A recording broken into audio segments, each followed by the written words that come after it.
बिस्मिल्लाहिर्रहमानिर्रहीम। बच्चों, matric class का जो हमने अभी लेक्चर की सीरीज स्टार्ट करी थी, उसमें हमने प्रीवियस लेक्चर्स के अंदर बेटा मैट्रिसेस और डिटर्मिनेंट्स के हवाले से जो इंपॉर्टेंट सवालात थे उनको डिस्कस किया था। उससे पहले बेटा हमने ट्रिग्नोमेट्री में जितने भी इंपॉर्टेंट एक्सरसाइजेस के इंपॉर्टेंट क्वेश्चंस हैं उनको बेटा हमने डिटेल के अंदर डिस्कस किया था। आज के इस लेक्चर में बेटा हम यूनिट नंबर 21 पार्शियल फ्रैक्शंस की एक्सरसाइज नंबर 21.1 से बात शुरू कर रहे हैं। बेटा 20.1 एक्सरसाइज जो है रिजॉल्व इनटू पार्शियल फ्रैक्शंस, उसमें आप जानते ही हैं बेटा कि इसमें कुछ केसेस होते हैं कि केस 1 के पार्शियल फ्रैक्शन अलग तरीके से होगा, केस 2 अलग होगा, केस 3 अलग तरीके से होगा। तो बेटा मैं इसमें आपको बताना चाह रहा हूं कि सारे केसेस को ना बच्चों एक साथ मत पढ़ो कि केस 1, केस 2, केस 3 इस तरह मत लेके चलें। अभी फिलहाल आज की क्लास में जो हम केस नंबर 1 से बात शुरू कर रहे हैं, सिर्फ उसको बच्चों ध्यान से समझ लो। आहिस्ता आहिस्ता ग्रेजुअली जब केस नंबर 1 पे कमांड हो जाएगी ना, तो इंशाल्लाह इस पोजीशन में आ जाएंगे कि केस 2 और केस 3 के सवाल भी आप इजीली इंशाल्लाह सॉल्व कर सकें। ठीक है बेटा। अब देखें, पार्शियल फ्रैक्शन टॉपिक नाम से ही जाहिर है कि किसी एक मेन फ्रैक्शन को पार्शियली मुख्तलिफ फ्रैक्शंस में ब्रेक करवा दो। यानी आपको एक फ्रैक्शन दिया जाएगा, जैसे लिखा हुआ है बोर्ड पर question number 1, 12 divided bye x square minus 9। ये कह रहे हैं कि आप इस पूरे एक मेन सिंगल फ्रैक्शन को दो या दो से ज्यादा फ्रैक्शंस में ब्रेक करवा दे, तो उन्हीं को कह दिया जाता है कि वो उस मेन फ्रैक्शन के पार्शियल फ्रैक्शंस हैं। ठीक है, टॉपिक तो हमारा ये है। क्वेश्चन नंबर 1 स्टार्ट करने से पहले और केस नंबर 1 स्टार्ट करने से पहले बेटा एक बहुत आसान सी बात समझ लीजिएगा। याद रखना बेटा कि जितने भी सवालात पार्शियल फ्रैक्शंस के आते हैं ना, उसमें अब आप कंडीशन याद रखिएगा कि हमें हमेशा प्रॉपर फ्रैक्शन पे काम करना होगा। प्रॉपर फ्रैक्शंस कौन सी फ्रैक्शन होते हैं? लेट से बेटा अगर कोई फ्रैक्शन आपके सामने लिखा हुआ है जिसमें x की पावर 4 है, फिर प्लस लेट से 5x है, और डिवाइड में आपके पास बेटे x की पावर 5 है प्लस 11, और बेशक इसमें 11 के साथ x स्क्वायर है। अब आप चेक कर लो बेटा, न्यूमरेटर में जो आपको x दिए हुए हैं उन सारे x में हाईएस्ट पावर देख लें आप क्या है। तो बेटा इसकी हाईएस्ट पावर 4 है ना, तो न्यूमरेटर वाले की हाईएस्ट पावर 4 हो गई। बेटा डिनोमिनेटर में चेक करो तो स्क्वायर को छोड़ के इसको देखो तो इसमें x की हाईएस्ट पावर 5 है, तो डिनोमिनेटर में जो बेटे हाईएस्ट पावर है वो 5 है। अब याद रखना बेटे, न्यूमरेटर में जो पावर है वो 4 है, डिनोमिनेटर की पावर 5 है, यानी ऊपर वाले की पावर छोटी है, लेस है नीचे वाली की पावर से। तो ऐसी तमाम फ्रैक्शंस को बेटे हम क्या बोलते हैं? Proper fraction. इतनी बात समझ में आ रही है बेटे? यानी प्रॉपर फ्रैक्शन किसे बोलेंगे? जिसमें न्यूमरेटर में जो आने वाली x की पावर होगी वो छोटी होगी डिनोमिनेटर में जो x की पावर आ रही है उससे। और अगर इसके अलावा कोई और केस होगा तो फिर वो इम्प्रॉपर फ्रैक्शन कहलाएगा। इम्प्रॉपर फ्रैक्शन से मुराद ये कि बेटा अब इसको उल्टा कर लो, ऊपर बड़ी पावर आ जाएगी, नीचे छोटी पावर आ जाएगी। तो अगर इस टाइप की कोई फ्रैक्शन आए कि ऊपर वाली पावर बड़ी हो जाए, नीचे वाली पावर छोटी हो जाए, या इनकेस अगर पावर दोनों की बराबर ही हो जाए कि ऊपर भी सेम पावर नीचे भी सेम पावर, तो फिर ये इम्प्रॉपर फ्रैक्शन कहलाती है। और इम्प्रॉपर फ्रैक्शन में यानी ऊपर वाली पावर बड़ी हो, नीचे वाली पावर छोटी हो, या दोनों पावर्स बराबर हो, आप पार्शियल फ्रैक्शन का कोई भी केस डायरेक्ट नहीं लगाएंगे जब तक कि वो इस शक्ल में यानी प्रॉपर फ्रैक्शन में कन्वर्ट ना हो जाए। इतनी बात समझ में आ गई बेटे? अब मुझे बताइए, जो क्वेश्चन नंबर 1 आपको दिया हुआ है, इस क्वेश्चन नंबर 1 में बेटा ऊपर लिखा हुआ है 12, बेटा नीचे लिखा हुआ है एक्स स्क्वायर माइनस 9। अगर आप ध्यान से देखो बेटा तो डिनोमिनेटर में जो x है उसकी पावर 2 है। बेटा ऊपर तो x मौजूद ही नहीं है, लेकिन आपको अच्छी तरह पता है कि अगर ऊपर x नहीं है तो मैं x की पावर 0 लिख सकता हूं। अच्छा, जिसको मैं x की पावर 0 लिख रहा हूं बेटा, इसको तुम अगर ट्रांसलेट करोगे तो ऐसी तो ट्रांसलेशन बनेगी, x की पावर 0 का मतलब x नहीं है, यहां x की पावर स्क्वायर का मतलब x 2 बार है यानी x स्क्वायर है। तो आप मुझे बताएं, अगर मैं ऊपर x की पावर 0 मान भी लूं तो ऊपर वाली पावर छोटी है बेटा, नीचे वाली पावर बड़ी है, तो ये है ना एक प्रॉपर फ्रैक्शन। तो प्रॉपर फ्रैक्शन है, दैट मींस अब इसमें पार्शियल फ्रैक्शंस का जो पूरा प्रोसीजर है वो अप्लाई कर सकते हैं। क्लियर होगी बेटा बात? ये अब आते हैं बेटा केस नंबर 1 पे। अब पार्शियल फ्रैक्शन का केस नंबर 1 क्या होता है जरा उसको डिस्कस कर लेते हैं। ध्यान से सुनना बच्चों। देखो बेटा, पार्शियल फ्रैक्शन का जो भी केस आएगा, भले केस 1 या उसके अलावा कोई सा भी केस हो, आपको बेटा न्यूमरेटर वाली वैल्यू को यानी ऊपर वाली वैल्यू को तो देखना ही नहीं है। भले ऊपर 12 हो या 12x प्लस 5 हो या 12x माइनस 3 हो, ऊपर भले एक टर्म हो, ऊपर 3 टर्म हो या 4 टर्म हो, ऊपर कुछ भी हो, ऊपर वाली वैल्यू को छोड़ दें, सिर्फ डिनोमिनेटर में चेक कर लें कि डिनोमिनेटर में ना कुछ नंबर्स फैक्टर्स की फॉर्म में होने चाहिए। अब जैसे मिसाल के तौर पर बेटा यहां पर तो एक्स स्क्वायर माइनस 9 दो टर्म्स दी है ना, तो दो टर्म्स नहीं, आपको फैक्टर्स चाहिए। फैक्टर्स किसे बोलते हैं बेटा? जब भी वैल्यूज मल्टीप्लाइड फॉर्म में होती है। लाइक आपको याद होगा, अगर बेटा कोई ब्रैकेट ऐसे लिखी हुई है x+1 और कोई ब्रैकेट लिखी हुई है x-2, अब एक ब्रैकेट ये है जो इस ब्रैकेट से मल्टीप्लाई हो रही है, तो हम कहेंगे इन दो ब्रैकेट्स को टर्म्स नहीं कहेंगे, ये पहला फैक्टर और ये दूसरा फैक्टर। क्लियर हो गई बात? ये तो ये पहला फैक्टर है, ये दूसरा फैक्टर है। बेटा तीन ब्रैकेट मल्टीप्लाइड फॉर्म में होती है, हम तीन फैक्टर्स बोल देते हैं। तो सबसे पहले मुझे बताओ बेटा, जो डिनोमिनेटर में आपके पास लिखा हुआ x² - 9, केस 1 पे जाने से पहले आप मुझे बताएं बेटा, ये टर्म्स की फॉर्म में लिखा हुआ है ना, प्रोडक्ट फॉर्म में, यानी इस फॉर्म में तो नहीं लिखा हुआ ना, फैक्टर की फॉर्म में नहीं लिखा हुआ ना, तो पहले इसको फैक्टराइज कर लेते हैं। अब आप मुझे बताएं बेटा, इसको फैक्टराइज करने के लिए हमने सोल्यूशन में सबसे पहले जो 12 था उसे एज इट इज कॉपी कर दिया।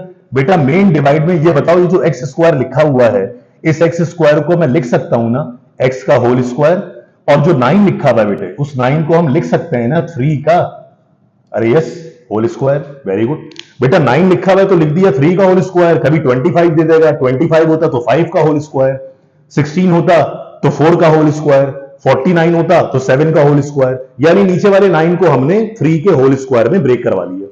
अब जैसी बेटा हमने इसकी वाली फॉर्म लिखी तो नीचे देखो फॉर्मूले की शक्ल नहीं बन गई पूरी।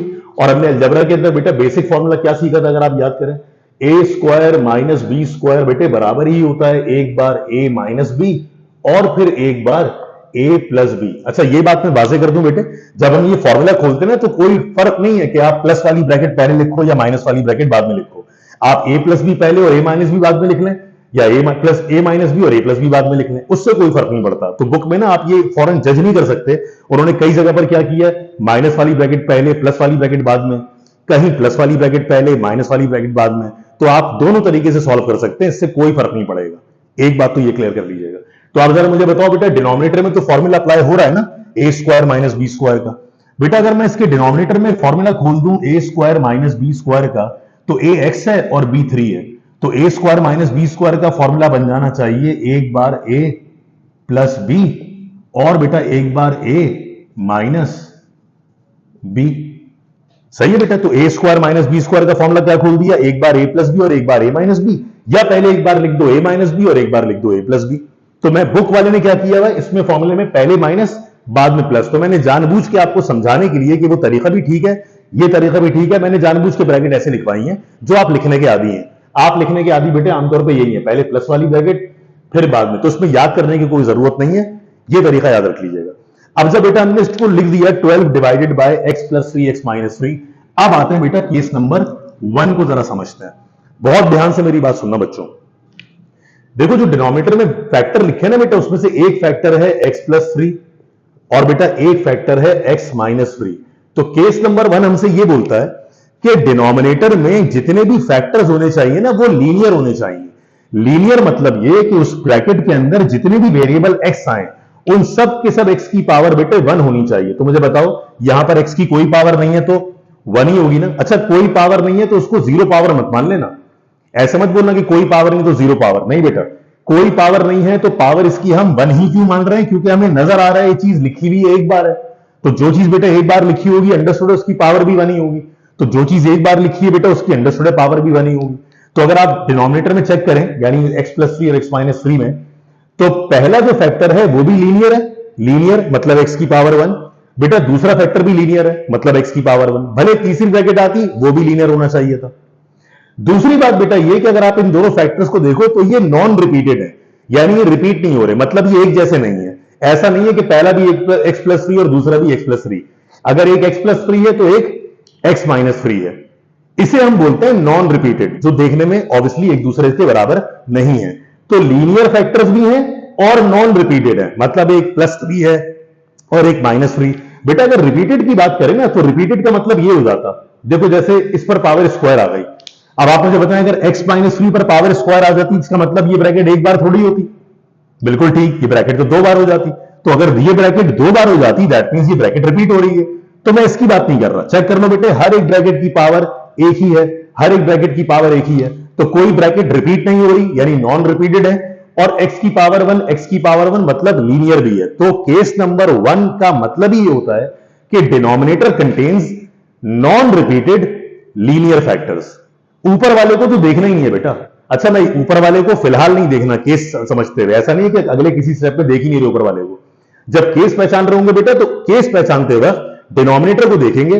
डिनोमिनेटर में देखा तो नॉन रिपीटेड लीनियर फैक्टर्स आ रहा है, दैट मींस ये केस नंबर 1 है। अब बच्चों केस नंबर 1 को हम जब स्टार्ट करेंगे पार्शियली फ्रैक्शंस में ब्रेक करवाना, तो प्लीज जरा ध्यान से मेरी बात सुनना बेटे। जब इस पर पार्शियल फ्रैक्शन आप लगाएंगे तो बहुत तवज्जो से बात सुनिएगा। ऊपर वाली वैल्यू को तो आप एज इट इज कॉपी कर दीजिएगा, दैट इज 12। बेटे अपॉन में जो वैल्यू थी उनके दोनों फैक्टर्स को वैसे ही लिख दिया, एक बार x प्लस 3, एक बार x माइनस 3। यहां पर बेटा हमने इंप्लाइज एट का सिंबल बना दिया। अब इज इक्वल टू के बाद बेटा इस पूरी मेन फ्रैक्शन को ना केस नंबर 1 में ब्रेक करने जा रहे हैं।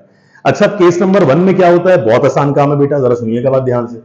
जितने फैक्टर्स होंगे ना उतने कांस्टेंट्स आपको इंट्रोड्यूस करवाने होंगे। अगर नीचे बेटा दो ब्रैकेट्स हैं यानी दो फैक्टर हैं तो दो कांस्टेंट्स आएंगे, एक को आप a एक को आप b कह दें। बच्चा हंसे, हमारी मैट्रिक की मैथ्स की बुक में उसने कांस्टेंट्स को a1 और a2 कहा हुआ है, तो कोई फर्क नहीं पड़ता बेटे। अगर दो ब्रैकेट्स आ रही हैं तो दो कांस्टेंट्स आएंगे, एक a1 और एक a2। बेटा अगर इसी अगले सवाल में तीन ब्रैकेट्स आती तो फिर तीन कांस्टेंट इंट्रोड्यूस करवाने पड़ते, एक a1 एक a2 और एक a3। अब क्या करना है बेटे, ऊपर वाली वैल्यू को छोड़ दो, पहला फैक्टर चेक करो, x प्लस 3 है ना, तो बेटा जो पहली टर्म बनेगी ना पार्शियल फ्रैक्शन की वो बनेगी x1 अपॉन x प्लस 3। बेटे प्लस के बाद दूसरा फैक्टर का मतलब दूसरा कांस्टेंट, तो दूसरा कांस्टेंट क्या, a2 अपॉन x माइनस का 3।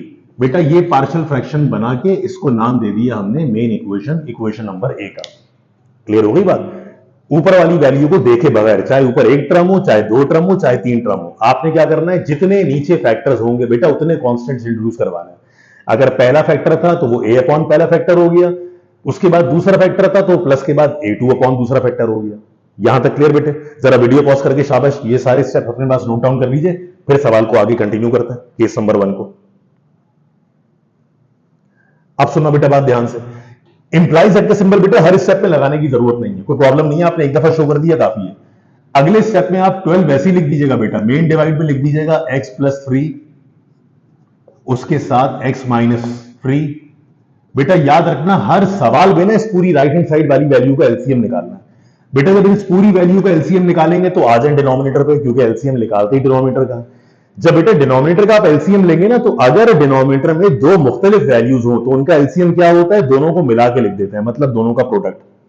तो x प्लस 3 और x माइनस 3 का जो बेटा एलसीएम बनेगा वो आ जाएगा x प्लस 3 और x माइनस 3। बेटा ऐसे क्यों होता है? ऐसा इसलिए होता है क्योंकि ये x प्लस 3 और x माइनस 3 दोनों वो चीजें हैं जो अपने अपने टेबल में ही आती हैं। तो x प्लस 3 अपने टेबल में आएगा, x माइनस 3 अपने टेबल में आएगा, तो दोनों का एलसीएम दोनों के टेबल अलग अलग लिखने पड़ेंगे। बिल्कुल ऐसी जैसे अगर कहीं नीचे x लिखा हो और नीचे y लिखा हो तो बेटा उनका एलसीएम लिखोगे तो x और y एलसीएम आ जाएगा। अब आप सब जानते हैं ना बेटा, जब दो डिफरेंट वैल्यूज को मिला के उनका एलसीएम लिख देते हैं तो ऊपर वाली वैल्यूज कैसे बनती हैं, क्रॉस मल्टीप्लाई करवा के। बेटा ये जो ब्रैकेट x माइनस 3 है ये जाएगी और a1 के साथ मिल जाएगी, यानी a1 टाइम्स x माइनस 3 हो गया। प्लस के बाद बेटा ये वाली जो ब्रैकेट है वो जाके a2 से मल्टीप्लाई हो जाएगी, यानी ये बन जाएगा a2 और ब्रैकेट में x प्लस 3। यहां तक देख लो बेटा, सही है। एलसीएम कैसे आया, दोनों ब्रैकेट को मिला के लिख दिया बेटा, नीचे वाला ब्रैकेट इस a1 से क्रॉस मल्टीप्लाई हो गया, ये वाली ब्रैकेट उस a2 से क्रॉस मल्टीप्लाई हो गई। हर क्वेश्चन में यही काम करना है बेटा। उसके बाद मुझे बताएंगे बेटा डिनोमिनेटर से डिनोमिनेटर पूरा कैंसिल करवाया, जो बच गया बेटा उसे लिख दो एज इट इज। तो 12 आ गया बेटा, राइट हैंड साइड पर वैल्यू a1 के साथ ब्रैकेट में है x माइनस 3 बेटा, प्लस के बाद a2 और a2 के साथ बेटा ब्रैकेट में x प्लस 3। यहां तक क्लियर बेटा? जब ये इक्वेशन पूरी आ जाए बेटा, अब इस इक्वेशन के थ्रू ना हमें इसी इक्वेशन में से a1 की भी वैल्यू मालूम करेंगे और इसी इक्वेशन के थ्रू हम a2 की वैल्यू मालूम करेंगे। और खुद बताएं बेटा, जब a1 और a2 की वैल्यूज यहां से आ जाएंगी तो आखिरी स्टेप में उसको इक्वेशन a में उठा के a1 की जगह a1 और a2 की जगह a2 की वैल्यू पुट करवा देंगे। ये हमारी जो मेन फ्रैक्शन थी वो पार्शियल फ्रैक्शन में ब्रेक हो जाएगी। अब बच्चों a1 और a2 निकालने का तरीका बहुत आसान है, जरा ध्यान से सुनना बेटा। मुझे बताएं बेटा, a1 की वैल्यू उसी वक्त आएगी ना जब a2 0 हो जाए, यानी a2 खत्म करना पड़ेगा तभी तो a1 निकलेगा, और अगर a2 की वैल्यू निकालनी हो तो a1 को खत्म करना पड़ेगा। तो अब क्या करना है, इसमें से मत देखो, सबसे आसान तरीका यह कि इक्वेशन a में आ जाओ। अब इक्वेशन a में पहला डिनोमिनेटर देख लो क्या था बेटा, जो भी पहला डिनोमिनेटर था ना यानी x प्लस 3, हमेशा उस पहले डिनोमिनेटर को 0 के बराबर रखवा दीजिएगा, हमेशा, हर सवाल में। इक्वेशन में आएंगे, पहले डिनोमिनेटर में उस पहले डिनोमिनेटर को 0 के बराबर रखवा देंगे। जब बेटा फर्स्ट डिनोमिनेटर को 0 के बराबर रखवा दिया तो बच्चों इसमें से अगर मैं x की वैल्यू निकालूं तो +3 वहां जाके क्या हो जाएगा, वेरी गुड, -3। जरा इस पूरी वैल्यू को हाईलाइट कर लीजिए। क्या किया बेटा, जब एलसीएम लेने के बाद कैंसिलेशन करवा दी तो इस इक्वेशन को नहीं देख रहे, इक्वेशन ए में पहले डिनोमिनेटर पे गए, उस पहले डिनोमिनेटर को रखवा दिया 0 के बराबर, उसमें से बेटा x की वैल्यू निकाल ली। अब आप मुझे बताएंगे, दो चीजें आपके पास, जहां भी x आएगा उसकी जगह लिख देंगे -3, लेकिन आप मुझे बताओ बेटा ये जो पूरा x+3 है ये तो खुद किसके बराबर है, तो अगर मैं x+3 को रखवा दूं पूरा 0 के बराबर तो 0 जब इस a2 से मल्टीप्लाई होगा तो अल्टीमेटली वो पूरी टर्म ही 0 हो जाएगी। इसीलिए बेटा इस x+3 को 0 यहां शो करने की जरूरत ही नहीं है। अब आप मुझे बताएं, जब मैं x+3 की जगह 0 मान चुका हूं तो ये वाली पूरी टर्म खत्म हो जाएगी। अब इसको छोड़ के जहां भी x बचा उस x की जगह आप -3 पुट करवा दो। अच्छा बेटा, अगर किसी अगले सवाल में लेफ्ट हैंड साइड भी x होता ना तो उस x की जगह भी ये -3 आता, लेफ्ट और राइट दोनों में। अभी फिलहाल तो लेफ्ट में x है नहीं तो आप लेफ्ट हैंड साइड पे 12 को वैसे ही छोड़ दें बेटा, राइट हैंड साइड में वैल्यू पे आए a1 ब्रैकेट में आए बेटा, जहां पे x आया उस x की जगह x की वैल्यू आ गई -3 बेटा, बराबर में पहले से क्या लिखा हुआ है, -3। जरा इसको सिंप्लीफाई कर लेते हैं बेटा, ये 12 हो जाएगा बेटा, राइट हैंड साइड पर वैल्यू आ जाएगी a1 बेटा, -3 और -3 को ऐड करोगे तो -6, क्योंकि माइनस माइनस करते प्लस है, साइन माइनस का आता है। अब बता दो बेटा, जो -6 यहां मल्टीप्लाई हो रहा है वो लेफ्ट पर जाके क्रॉस डिवाइड हो जाएगा, तो -6 जब क्रॉस डिवाइड हुआ तो ये वैल्यू आपके पास बन गई 12/-6 इज इक्वल टू a1 बेटा। 12 को -6 से डिवाइड कराओगे तो वैल्यू आ जाएगी -2 इज इक्वल टू, शाबाश, a1 के इक्वल्स। यहां तक देख लो बेटा, पूरी बात क्लियर हो गई। मैंने क्या बोला, जब एलसीएम लेने के बाद कैंसिलेशन करवा दी तो डिनोमिनेटर को, पहले डिनोमिनेटर को 0 रखवाया, उसमें से x की वैल्यू निकाल ली -3। जब x+3 को बेटा 0 मान लिया तो ये पूरी टर्म खत्म हो गई। इस x में जहां जहां आया वहां पे -3 पुट करवा दिया बेटा, -3 ऐड हो गए -6 यहां a1 से मल्टीप्लाई हो रहा है, वहां क्रॉस डिवाइड हुआ बेटा, 12 को -6 से डिवाइड कराओगे तो माइनस साइन तो वैसे ही रहेगा, 6 2 टाइम्स 12 होता है, तो a1 की वैल्यू -2 के बराबर आ गई। अब बेटा इसके नेक्स्ट लाइन में सॉल्व कर लें या कॉलम बना के बराबर में सॉल्व कर लें। अब आओ बताओ, जैसे बेटा पहले डिनोमिनेटर को आपने रखवाया था 0 के बराबर, अब उसी इक्वेशन में आ जाए बेटा दूसरे डिनोमिनेटर पर। शाबाश, बताइए बेटा दूसरा डिनोमिनेटर क्या, x-3। अब उस x-3 को रखवा दिया बेटा 0 के बराबर। जब बच्चों इसमें से आप x की वैल्यू निकालोगे तो -3 वहां जाके क्या बनेगा, +3। अब ध्यान से मेरी बात सुनना बेटे, इस वैल्यू में अब आपके पास देखो दो चीजें आ रही हैं। दोबारा x-3 जहां पे आएगा उसको 0 मानेंगे और जहां पे x आएगा वहां पे 3 रखवाएंगे। तो शाबाश, जरा देख के बताएंगे कहीं पर पूरा पूरा x-3 आ रहा है। वेरी गुड, देखो ये है ना x-3। अब आप मुझे बताएं, अगर मैं x-3 को 0 मान लूं तो बेटा ये पूरी टर्म ही तो 0 हो जाएगी। जब x-3 की जगह 0 रखवाएंगे आप, रखवाने की जरूरत नहीं है बेटा, क्योंकि स्टेप शो करने की जरूरत नहीं है, वो शो नहीं किया जाता। जब x-3 को 0 मान लिया तो 0 तो बेटा a1 को भी खा गया। अब बताओ, इसको छोड़ के बाकी जहां भी x बचा उस x की जगह आप 3 पुट करवा देंगे starting from the left hand side. तो बेटा हमने 12 को एज इट इज लिख लिया, राइट साइड पे बेटा ये वाली पूरी वैल्यू 0 मान चुके हैं, तभी तो a1 भी खत्म हो गया। आगे बढ़े तो हमने a2 ऐसे ही लिखा, ब्रैकेट में बेटा जहां भी x आया उस x की जगह 3 आ गया, साथ में जो +3 था वो बिल्कुल वैसे ही लिख दिया।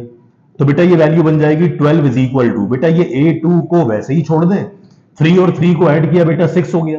अब देखो 6 यहां a2 से मल्टीप्लाई हो रहा है, वहां क्रॉस डिवाइड हो जाएगा, तो ये वैल्यू बन जाएगी 12 divided by 6 is equal to a2। बेटा 12 को 6 से डिवाइड करवाएंगे तो 2 इज इक्वल टू a2। बेटा हमारे पास ये जो दूसरा कांस्टेंट था ये उसकी वैल्यू हमारे पास आ गई। काइंडली जरा वीडियो पॉज करके बेटा यहां तक नोट करना चाह रहे थे उसको नोट कर लीजिए।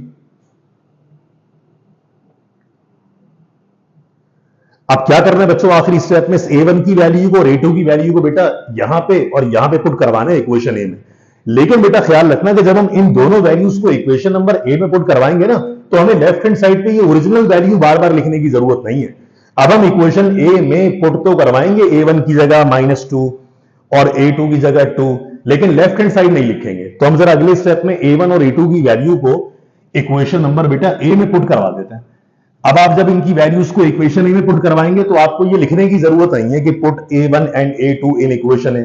इसका तरीका आसान ये होता है बेटे कि नेक्स्ट स्टेप में सिर्फ ये लिख दिया जाता है, फ्रॉम इक्वेशन ए, यानी अपनी बात हम इक्वेशन ए से शुरू कर रहे हैं। अब इक्वेशन ए से शुरू कर रहे हैं, लेकिन इक्वेशन ए की लेफ्ट हैंड साइड नहीं लिख रहे, इक्वेशन ए की सिर्फ राइट हैंड साइड, जहां बेटा हमें पार्शियल फ्रैक्शन बनाना था। अब बताओ बेटा, जहां पे ए बनाएगा उसकी जगह तो वैल्यू आ जाएगी -2, तो बेटा ये बन जाएगा -2 डिवाइडेड बाय x प्लस 3। बेटा प्लस के बाद बताइए, जहां a2 लिखा हुआ बेटे उस a2 की जगह a2 की वैल्यू क्या आ जाएगी, 2 डिवाइडेड बाय x माइनस 3। बेटा ये आपका रिक्वायर्ड आंसर पहले सवाल का पार्शियल फ्रैक्शन का। अच्छा एक बात वाजे कर दूं बेटा, मैट्रिक क्लास में ना बेटा जब ये आंसर आ जाए करे तो बेटा इसमें लंबी करने की जरूरत नहीं है कि आप इसको रीअरेंज करने बैठ जाए। बुक वाला हो सकता है क्या कर रहा हो कि +2x/2 वाली टर्म पहले लिख रहा हो और माइनस वाली टर्म बाद में लिख रहा हो। जैसा कि आप जानते हैं ना बेटा, अगर कहीं लिखा हुआ ऐसे कि -y प्लस x, तो आप प्लस x वाली टर्म लिख दें पहले और माइनस वाली टर्म लिख दें बाद में। तो आप चाहें तो बेटा इसको अरेंज करवा सकते हैं कि ये टर्म पहले और ये टर्म बाद में, और मेरा कहना है कि अगर आप इसको इस फॉर्म में भी छोड़ दें तो भी कोई प्रॉब्लम नहीं है। अब ये था बेटा हमारा पार्शियल फ्रैक्शन का एक्सरसाइज नंबर 21.1 का पहला क्वेश्चन, केस नंबर 1 का। तो याद रखना बच्चों, मेरा मशवरा आपको, एडवाइस आपको यह है कि आपने सारे केसेस बेटा एक साथ याद मत करें, क्योंकि मैंने आमतौर पे नोट किया है कि केसेस याद करने के चक्कर में कि केस 1 याद किया, केस 2 याद किया, केस 3 याद किया, अभी केस 1 याद हुआ नहीं कि केस 2 में चले गए, तो बेटा आमतौर पे देखा गया है कि बच्चा खुद ही एक केस बन जाता है। तो बहुत बेहतर है कि आप सारे केसेस को बेटा एक साथ नहीं पढ़ें, एक एक केस पढ़ के उससे रेलेवेंट जितने इंपॉर्टेंट सवाल काम के पहले बेटा उनको सॉल्व करना है। बेटा ये सीरीज का पहला लेक्चर था एक्सरसाइज 21.1 का क्वेश्चन नंबर 1 पार्शियल फ्रैक्शन का। अपनी बेटा राय से आप जरूर आगाह कर दीजिएगा। कमेंट सेक्शन में बेटा मैं आपका वेट करूंगा प्लीज फीडबैक का। कमेंट सेक्शन में आप वीडियो के बारे में जरूर बता दीजिएगा, और अगर आप इंटरेस्टेड होंगे बेटा, अगर आप कहेंगे कि इसके सर और मजीद लेक्चर जितने भी इंपॉर्टेंट सवाल हैं 21.1 और 21.2 स्पेशली इन दो एक्सरसाइज को बेटा अच्छी तरह करके जाना, तो आप अगर अपना फीडबैक देंगे बेटा, कमेंट से बताएंगे, तो मैं इंशाल्लाह नेक्स्ट लेक्चर्स भी आपके लिए पूरे अपलोड करवा दूंगा। अपना बहुत ख्याल रखिएगा बेटा। Thank you so much. Allah Hafiz.